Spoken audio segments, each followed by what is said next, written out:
বিসমিল্লাহির রহমানির রহিম। প্রিয় শিক্ষার্থীবৃন্দ, আসসালামু আলাইকুম ওয়া রাহমাতুল্লাহি ওয়া বারাকাতুহু। আজ প্রথম যে অঙ্ক শুরু করতে যাচ্ছি সেটা তোমাদের 11-র 2 নাম্বার অঙ্ক।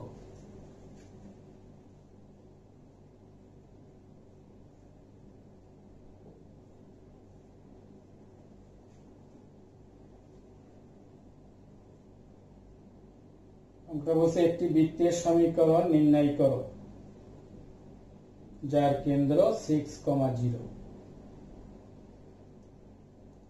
এবং যা x² + y² - 4x = 0 বৃত্ত ও x = 3 রেখার ছেদবিন্দু দিয়ে যায়। আমি একটা চিত্র আঁকি, তুমি একবার ক্লিয়ার হতে পারবা। আমরা লিখি প্রদত্ত বৃত্তের সমীকরণ।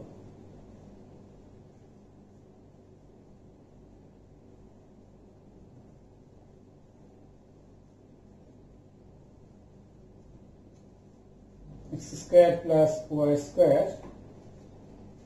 - 4x = 0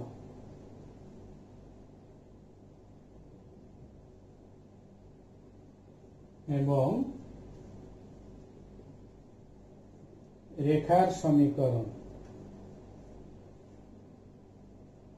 x = 3।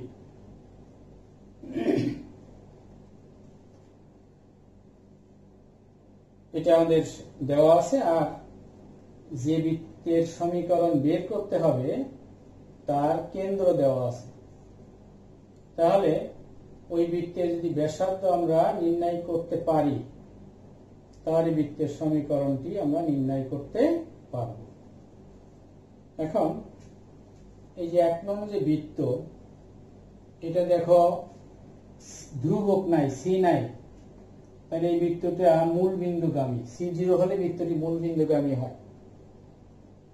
এখানে আবার x এর সহগ হলো -4। গতদিন বলেছি যে একে 2 দিয়ে ভাগ মাইনাস দিয়ে গুণ, তাহলে এখান থেকে g এর মান আসবে তোমার কত, মানে কেন্দ্রের যে ভুজ হবে হলো 2। y যেহেতু নেই তাহলে এখানে f এর মান হবে 0। 1 নং বৃত্তের কেন্দ্র হবে 2,0 আর ব্যাসার্ধ এখানে কেন্দ্রটা দেখো 2,0। বৃত্ত দিয়ে আঁকি আমরা।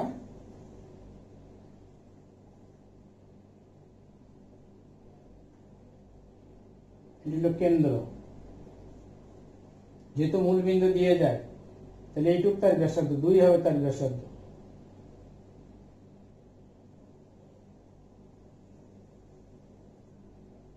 এটা আমরা 1 নং এঁকেছি।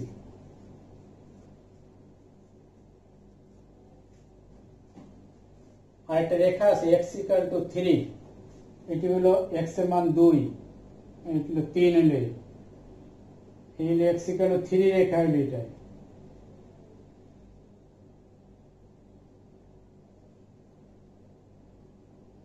এটা হলো 2 নং,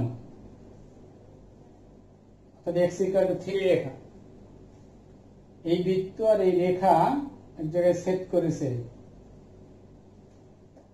নিচে এই জায়গায় সেট করেছে। এখন তোমার বলছে যে বৃত্তের সমীকরণ বের করতে হবে তার কেন্দ্র 6,0। এইটুকু হলো আমার 3, হলো 6,0 কেন্দ্র। আর এই 6,0 কেন্দ্র বিশিষ্ট বৃত্ত, এই যে প্রদত্ত বৃত্ত আর প্রদত্ত রেখা যেখানে ছেদ করেছে ওই ছেদবিন্দু দিয়ে যাবে। অর্থাৎ এইটুকু হবে নির্ণয় বৃত্তের ব্যাসার্ধ, কারণ নির্ণয় বৃত্তটা এই বিন্দু দিয়ে যাবে, এই ছেদবিন্দু দিয়ে যাবে, এটা হবে নির্ণয় বৃত্তে।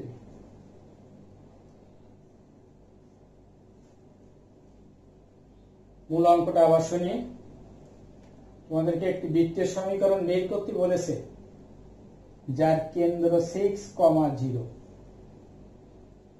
এখন এটা সেই নির্ণয় বৃত্ত হইল এটা সমীকরণ বের করতে হবে যার কেন্দ্র দেওয়া আছে, দেওয়া নেই কি তার ব্যাসার্ধ।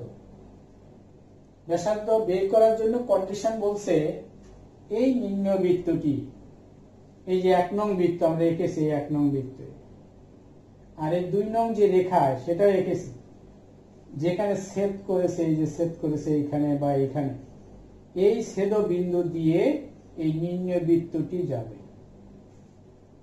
তাহলে এই ছেদ বিন্দুর স্থানাঙ্ক যদি আমি বের করে নিতে পারি, এখন ছেদ বিন্দু আর বৃত্তের কেন্দ্রের মধ্যবর্তী যে দূরত্ব, এটা হবে এই বৃত্তের ব্যাসার্ধ। প্রথম কাজ এই ছেদ বিন্দুর স্থানাঙ্ক বের করে নেওয়া। এই ছেদ বিন্দুতে, এই ছেদ বিন্দু দেখো ভুজ জানা আছে 3, এই ভুজের মানটা দিয়ে এখানে বসায় দিই, তাহলে আমরা y এর মান পাবো। তার মানে ছেদ বিন্দুর কোটি পেয়ে যাব, আর ভুজ আর কোটি থেকে আমরা ছেদ বিন্দুর স্থানাঙ্ক লিখব। তাহলে কাজ কি, x এর মান 3, এখানে 1 এ বসাই দিচ্ছি আমরা, 1 ও 2 হতে পারে, অথবা 1 নং এ x = 3 বসিয়ে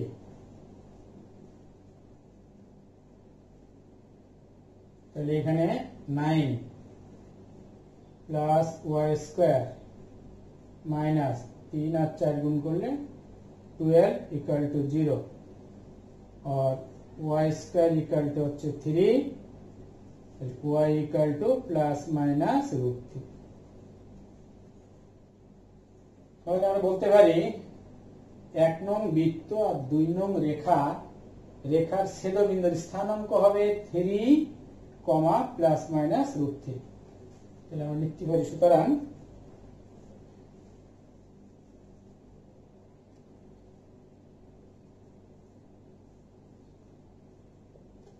সুতরাং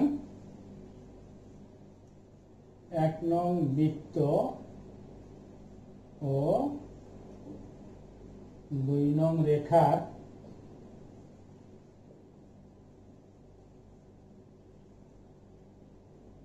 ছেদবিন্দু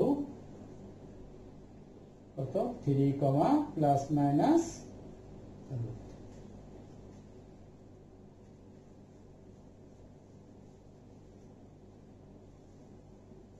এখন নির্ণয় বৃত্ত এই বিন্দু দিয়ে যায়, লেখো যেহেতু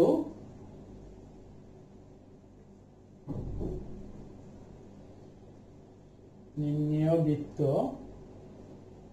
3, ±√3 বিন্দুগামী, সুতরাং ব্যাসার্ধ √, এই ভুজ থেকে এই ভুজ বিয়োগ 6 - 3 হোল স্কয়ার, কোটি 0 থেকে এটা বিয়োগ 0 ±√3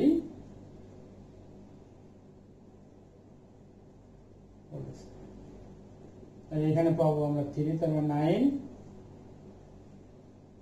আর এখানে পাবো স্কয়ার রুট কাটা গেল 3, √12 হলো এইটুক ব্যাসার্ধ। তাহলে আমরা এখন বৃত্তের সমীকরণ লিখতে পারি, কারণ কেন্দ্র যেটা আছে এটা h, এটা হলো k, আর এইটা তোমার a। তাহলে সুতরাং বৃত্তের সমীকরণ,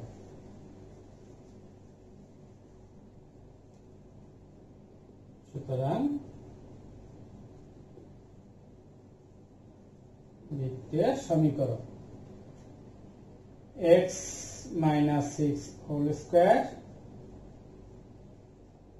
y - k, k মানে 0, a হলো √12। এটা ক্যালকুলেশন করলে বৃত্তের সমীকরণটা পেয়ে যাবে তোমরা।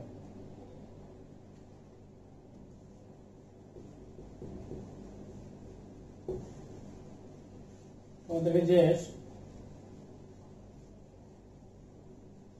সূত্র বোঝানো হয়েছিল, আমরা আর 2-1টা সূত্র এখানে লাগবে।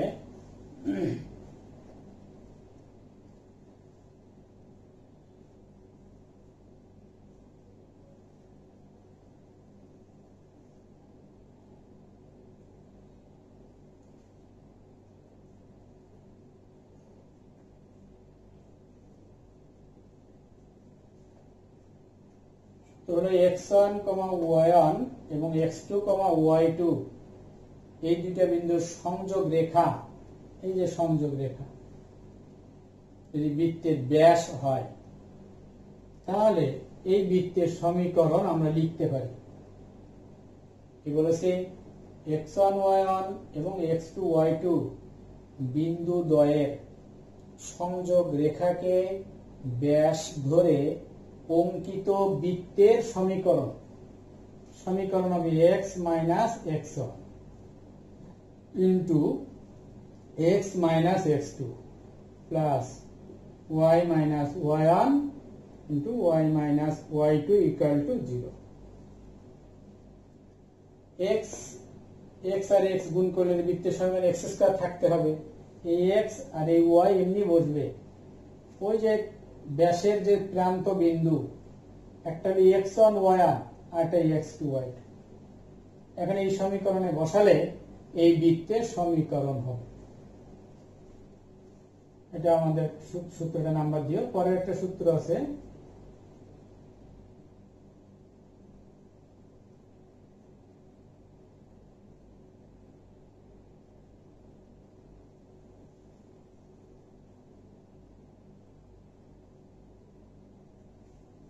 দুটি বৃত্ত পরস্পর বহিস্থভাবে স্পর্শ যদি করে, এখন এই বাম দিকে যে বৃত্তটা মনে করো C1, এটা মনে করো C2, এটা কেন্দ্র ধরো, এটা কেন্দ্র C1, এটার কেন্দ্র মনে করো C2। এই বৃত্তের ব্যাসার্ধ মনে করো R1, এই বৃত্তের ব্যাসার্ধ মনে করো R2। এখন এইটার যে ব্যাসার্ধ এইটুক আর এটার ব্যাসার্ধ এই যে এইটুকু, এই ব্যাসার্ধ দুটির যোগফল যদি এটার কেন্দ্র আর এটার কেন্দ্রের মধ্যবর্তী যে দূরত্ব মনে করো C1 C2, অর্থাৎ C1 C2 কেন্দ্র দ্বয়ের মধ্যবর্তী দূরত্ব যদি ব্যাসার্ধ দ্বয়ের যোগফলের সমান হয়, তাহলে পরস্পর বহিস্থভাবে স্পর্শ করবে। যদি এরকম হয়, মনে করি এটা একটা বৃত্ত, এটা আরেকটা বৃত্ত, স্পর্শ করিনি, কারণ এইটার ব্যাসার্ধ এতটুকু আর এইটার ব্যাসার্ধ এইটুকু, এইটা এটা যোগ করলাম, কিন্তু কেন্দ্রদ্বয়ের দূরত্ব কিন্তু এতটুকু। তাহলে ব্যাসার্ধ দুইটির যোগফল কেন্দ্রদ্বয়ের দূরত্বের থেকে কম, এই জন্য তারা স্পর্শ করেনি। তাহলে দুইটা বৃত্ত পরস্পর বহিস্থভাবে কখন স্পর্শ করবে? যখন প্রথম বিন্দুর কেন্দ্র আর দ্বিতীয় বিন্দুর কেন্দ্রের মধ্যবর্তী দূরত্ব যদি প্রথম বৃত্তের ব্যাসার্ধ আর দ্বিতীয় বৃত্তের ব্যাসার্ধের যোগফলের সমান হয়, তাহলে তারা পরস্পর বহিস্থভাবে কি করবে? স্পর্শ করবে। এখন যদি অন্তস্থভাবে স্পর্শ করে,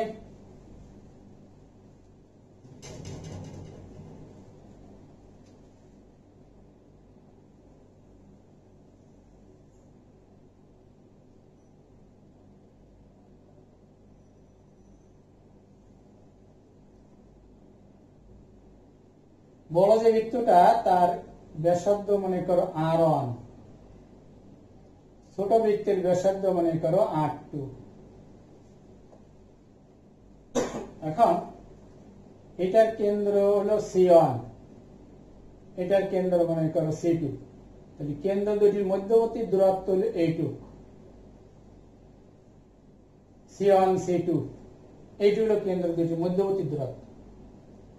এই দূরত্বটা পাওয়া যাচ্ছে এই R1 থেকে যে R2 বিয়োগ করে দাও, R1 মাইনাস R2, এগুলো অন্তস্থভাবে স্পর্শ করে। এখানে R1 বড়, সেজন্য R1 থেকে R2 বিয়োগ করা হয়েছে। যদি R2 বড় হতো, তোমার এই বৃত্তটা যদি এরকম হতো, অন্তস্থভাবে স্পর্শ করেছে আরো বড় তার থেকে, এইভাবে, তখন R2 মাইনাস R1 বিয়োগ করতে হতো। যেটা যার ব্যাসার্ধ বড়, বড়টার থেকে ছোটটা বিয়োগ করতে হবে। তাহলে অন্তস্থভাবে স্পর্শ করার কন্ডিশন কি? কন্ডিশন হলো কেন্দ্র দুটির মধ্যবর্তী দূরত্ব ব্যাসার্ধ দ্বয়ের অন্তর্ফলের সমান। যদি হয় তাহলে অন্তস্থভাবে স্পর্শ করবে, আর বহিস্থভাবে কেন্দ্রদ্বয়ের মধ্যবর্তী দূরত্ব ব্যাসার্ধদ্বয়ের যোগফলের যদি সমান হয় তাহলে বহিস্থভাবে স্পর্শক। কোন অঙ্কে যদি কিছু উল্লেখ করা নেই, স্পর্শক এই কথা লেখা আছে, অন্তস্থ নেই বহিস্থ নেই, তাহলে এই কেন্দ্র দুটির মধ্যবর্তী দূরত্ব যোগফল এবং বিয়োগফল দুইটাই হবে তখন, কিন্তু যে কেন্দ্রদ্বয়ের মধ্যবর্তী দূরত্ব C1 C2 R1 plus minus R2, কোনো কিছু উল্লেখ করা নেই, অন্তস্থ বহিস্থ কিছু উল্লেখ করা নেই, তখন প্লাসও দিতে হবে মাইনাসও দিতে হবে। আর যদি বহিস্থ স্পর্শ করে তাহলে প্লাস, অন্তস্থ ভাবে স্পর্শ করে তাহলে মাইনাস হবে। এরকম এই দুইটা সূত্র দিয়ে আমরা কিছু অঙ্ক দেখি। এখন 12 1 নাম্বার,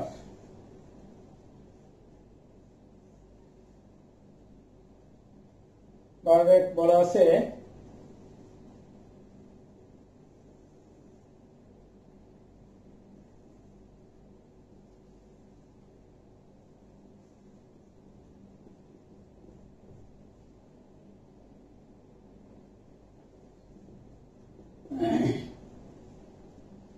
প্রশ্ন হলো যে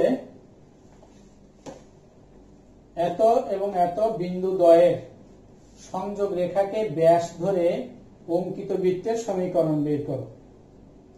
শেষে আরেকটু বলা আছে বৃত্তটি কর্তৃক ওয়াক্যের খণ্ডিত অংশের দৈর্ঘ্য নির্ণয় করো। মানে এই বৃত্ত দ্বারা ওয়াক্যের যে খণ্ডিত অংশ, হয়তো আমাদের অক্ষরেখা টানি, এখানে সেভাবে আঁকা হয়নি, অক্ষরেখা টানলে ওয়াক্যের যে খণ্ডিত অংশ সেটা তোমাকে বের করতে বলেছে। এখন দেখো এই দুইটা বিন্দুর সংযোগ রেখায় বৃত্তের ব্যাস, এটা তোমার x1 y1, এটা x2 y2, তাহলে আমরা কি লিখতে পারি -4,3 এবং 12 -1 বিন্দু দ্বয়ের সংযোগ রেখাকে ব্যাস ধরে অঙ্কিত বৃত্তের সমীকরণ।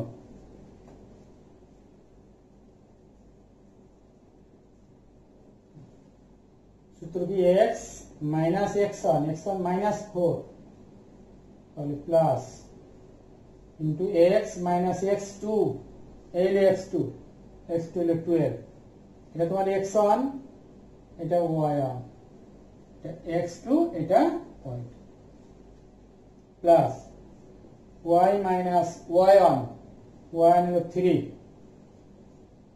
Into y minus y2 minus 1, তাহলে প্লাস 1 ইকুয়াল টু 0। এখন এটা গুণ করলে কত হয়, x স্কয়ার, 12 থেকে 4 গেলে 8, 8x 4 48, এখানে গুণ করলে y স্কয়ার, 3 থেকে 1 গেলে minus 2y minus 3 equal to 0। সাজায় লিখলে x square plus y square minus 8x minus 2y minus 51, এটা হলো বৃত্তের সমীকরণ। এখন বলছে যে y অক্ষের খণ্ডিত অংশটা নির্ণয় করতে বলছে। খণ্ডিত অংশের দৈর্ঘ্য কত? এই বৃত্ত y অক্ষ থেকে যতটুকু অংশ খণ্ডন করেছে তার দৈর্ঘ্য বের করতে হবে। তো y অক্ষের খণ্ডিত অংশের দৈর্ঘ্যের সূত্র আমরা জানি 2√f² মাইনাস c। এখান থেকে আমাদের f এর মান আর c এর মানটা বের করতে হবে। এই সমীকরণটাকে আমরা বৃত্তের যে সাধারণ সমীকরণ x² plus y² plus 2gx 2fy plus c equal to 0, ওইটার সাথে এটাকে কম্পেয়ার করব। কম্পেয়ার করে আমরা f এর মান আর c এর মান বের করব।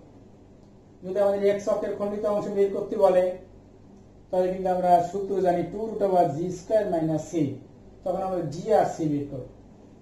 আমরা লিখতে পারি যে এখন নির্ণেয় বৃত্তের সমীকরণকে বৃত্তের সাধারণ সমীকরণ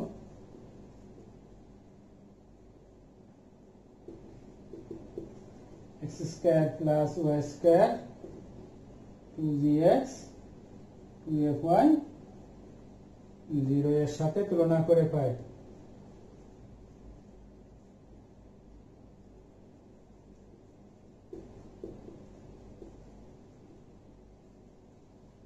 নিম্নবৃত্তের সমীকরণ এটাকে আমরা বৃত্তের সাধারণ সমীকরণের সাথে তুলনা করছি। এখন আমার যেহেতু f এর মান দরকার, তাহলে f আছে y এর সহগে 2f, এই y এর সহগ 2f, এখানে y এর সহগ হলো -2, তাহলে f এর মান -1। আর কি দরকার? c দরকার, এই কনস্ট্যান্ট c, এখানে হলো -51। এবার আমরা f এর মান আর c এর মান বের করে নিলাম। এখন আমরা লিখি y অক্ষের খণ্ডিত অংশ।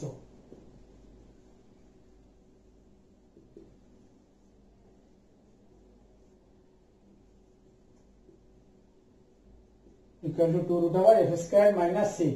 এখানে আমরা এখন f এর মান আর c এর মান বসাই দিলেই y অক্ষের খণ্ডিত অংশ কত পেয়ে যাব আমরা। তাহলে f এর মান হলো -1,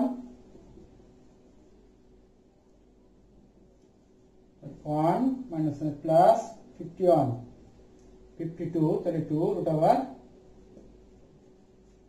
তাহলে এখানে 4 × 52, 2 ও 2 4 হয়ে যাবে 4 √30।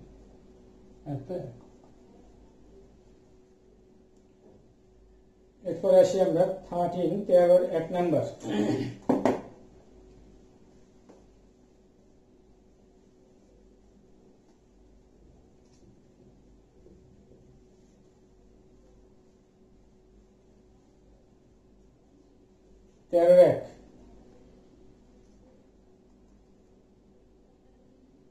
একটি বৃত্তের সমীকরণ নির্ণয় করো যার কেন্দ্র 4,3 এবং যা x square plus y square equal two 4 বৃত্তকে বহিস্থভাবে স্পর্শ করে।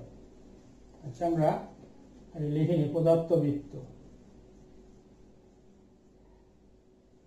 x square plus y square equal two 4, তার মানে x স্কয়ার,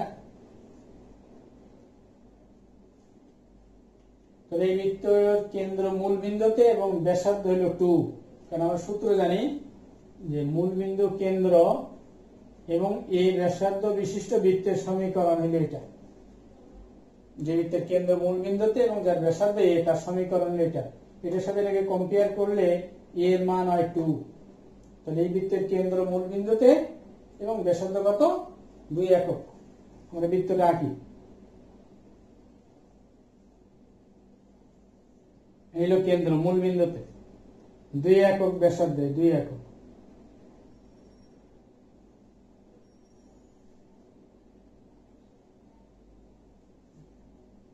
এটা হলো x square plus y square equal two 4। এই বৃত্তটা এঁকেছি কেন্দ্র মূল বিন্দুতে আর ব্যাসার্ধ হলো তোমার 2 একক। এখন যে বৃত্তের সমীকরণ বের করতে হবে তার কেন্দ্র দেওয়া আছে 4,3, তাহলে 2 4, উপর দিকে 3 একক।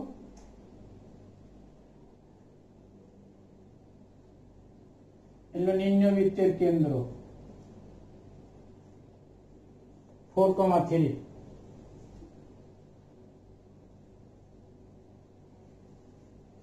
ওই বৃত্তের কেন্দ্র নিম্ন বৃত্ত এখন আঁকা হয়নি, তার কেন্দ্র হলো এটা। কন্ডিশন বলেছে যে এই বৃত্ত আর এই 4,3 কেন্দ্র বিশিষ্ট বৃত্ত পরস্পর বহিস্থভাবে স্পর্শ করে। তাহলে বহিস্থভাবে স্পর্শ করতে হলে এইটুকু তার ব্যাসার্ধ হবে, অর্থাৎ নিম্ন বৃত্তটা এইরকম।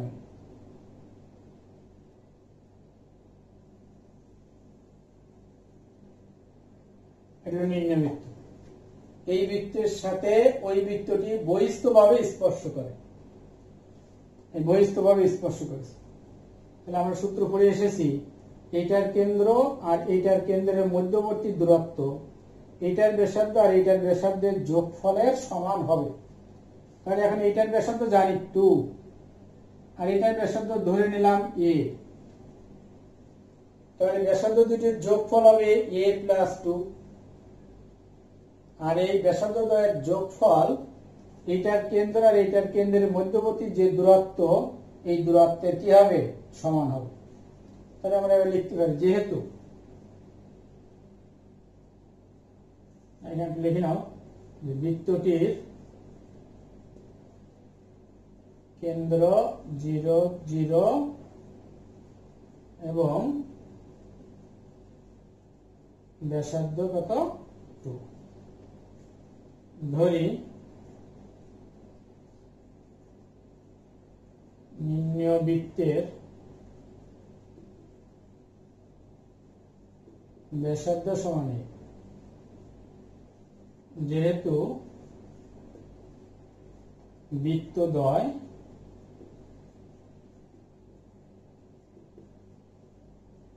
পরস্পর বহিস্থভাবে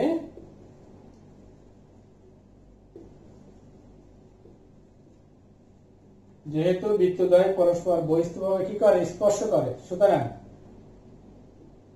a+2 কেন্দ্রদ্বয়ের ব্যাসার্ধদ্বয়ের সমষ্টি, কেন্দ্রদ্বয়ের মধ্যবর্তী দূরত্ব √, এটার কেন্দ্রে ভুজ হলো 4, এটা হলো 0, তাহলে 4 - 0 হোল স্কয়ার। এটার কোটি 3, এটার কোটি 0, 3 - 0 হোল স্কয়ার। তাহলে এখানে পাচ্ছি a = এখানে 16 আর 9 25, তাহলে 5, এর মান 3। তাহলে নিম্নবৃত্তের কেন্দ্র দেওয়া আছে, ব্যাসার্ধ পেয়ে গেছি, তাহলে আমাদের সমীকরণ লিখতে পারি। সুতরাং বৃত্তটির সমীকরণ সূত্র কি? x - h, h হলো 4, y - k, k হলো 3, ব্যাসার্ধ 3।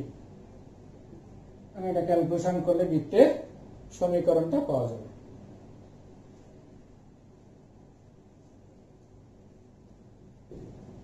আমরা জ্যামিতিতে দুই ধরনের স্থানাঙ্ক সম্পর্কে জেনেছি, একটা হলো পোলার স্থানাঙ্ক, একটা হলো কার্টেসীয় স্থানাঙ্ক। কার্টেসীয় স্থানাঙ্ক কি থাকে? ভুজ থাকে আর কোটি থাকে। পোলার স্থানাঙ্কে থাকে r এবং থিটা, ব্যাসার্ধ এবং কোণ থাকে। এদের মধ্যে সম্পর্ক পড়েছি আমরা x = r cos θ, y = r sin θ। এই দুটাকে যদি বর্গ করে যোগ করি আমরা, তাহলে r² এর সূত্র হয় x² + y²।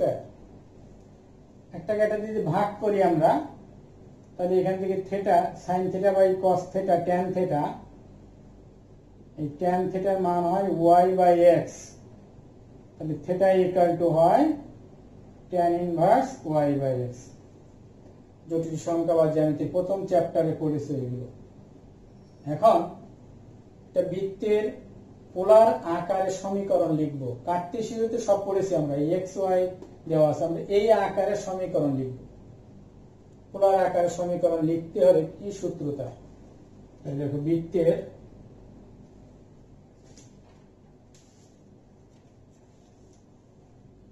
পোলার আকৃতিতে বৃত্তের সমীকরণ, নতুন সূত্র।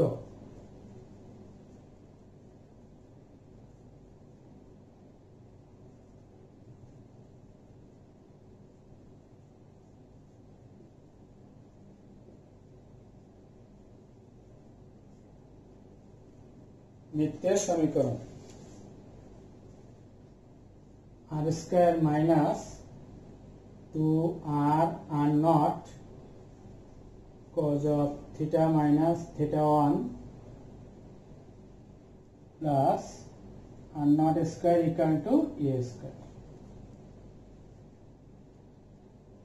পোলার আকৃতিতে কিন্তু এই r থাকবে, আর এই θ থাকবে, এটা থাকবে এবং এটাও থাকবে। তাহলে এখানে আমার জানা লাগবে কি কি?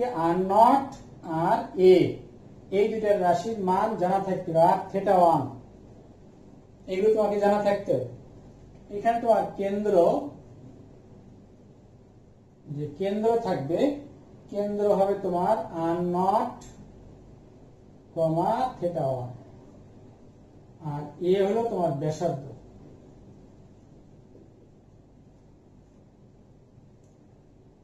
এটা এই সূত্র দিয়ে আমরা পোলার আকৃতিতে বৃত্তের সমীকরণকে প্রকাশ করতে পারবো। যেমন একটা অঙ্ক দেখো, 17-1 নাম্বার।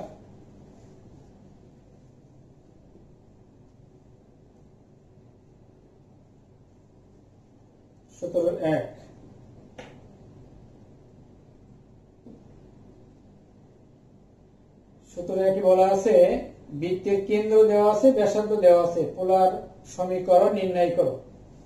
দেওয়া আছে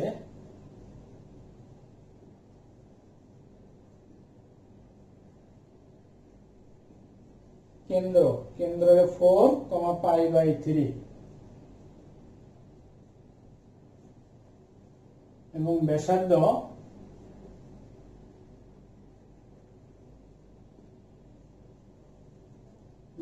দেওয়া আছে 3। এবার তুমি দেখো, তোমার কেন্দ্র হলো r0,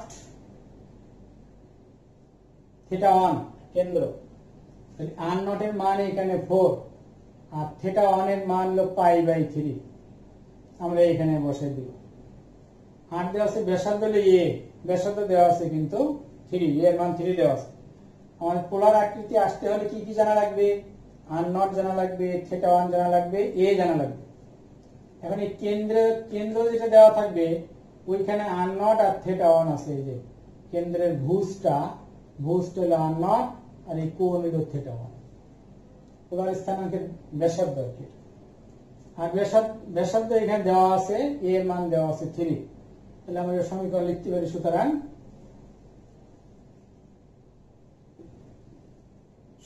বৃত্তটির পোলার সমীকরণ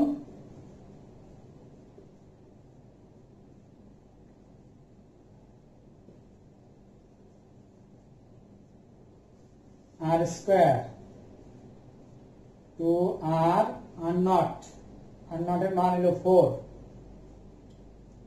ইন্টু cos অফ θ থাকবে -π/3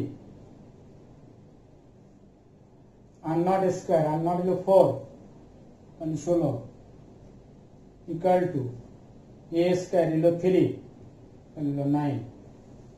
এটা সূত্র হবে cos of a minus b সূত্র, r স্কয়ার মাইনাস 8r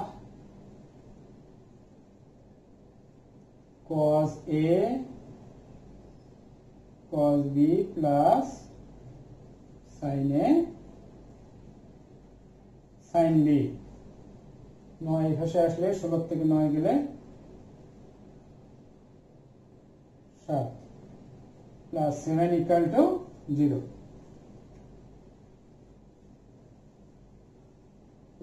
এখন ক্যালকুলেশন করলে কত হয়? আর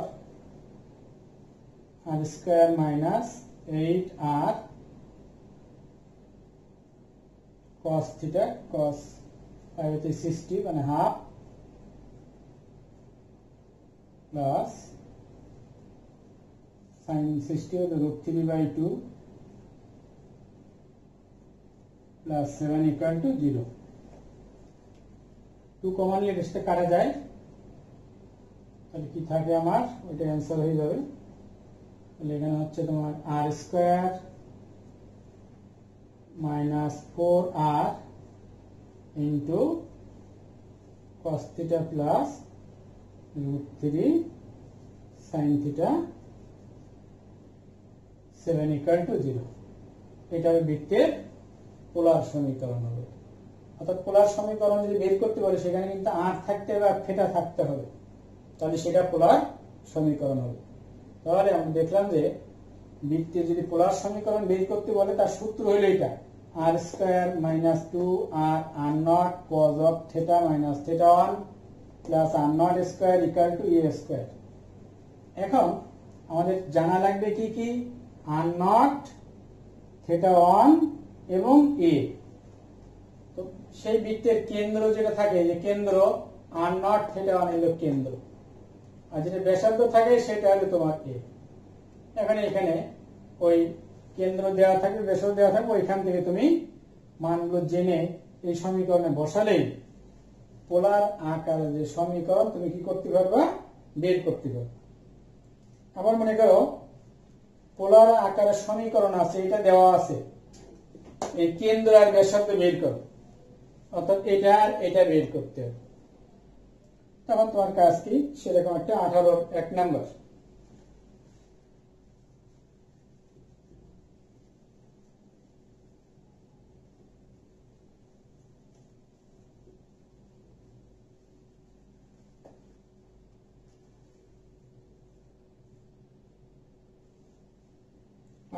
আছে পদার্থবিদ্যার সংজ্ঞান আমি লিখিনি।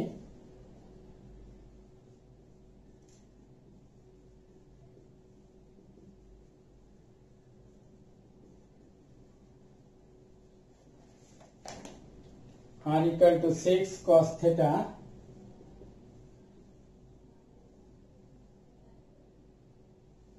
plus 4 sin theta। এটা থেকে তোমার কি বের করতে বলেছে, কেন্দ্রের স্থানাঙ্ক থেকে, কেন্দ্রের স্থানাঙ্ক কত আর ব্যাসার্ধ কত। এটাকে আমরা আগে কার্টেসীয় ভিত্তিতে, যে কার্টেসীয় সমীকরণ, ওই সমীকরণ নিয়ে যাবো, অর্থাৎ এক্স আর ওয়াই কে নিয়ে যাবো।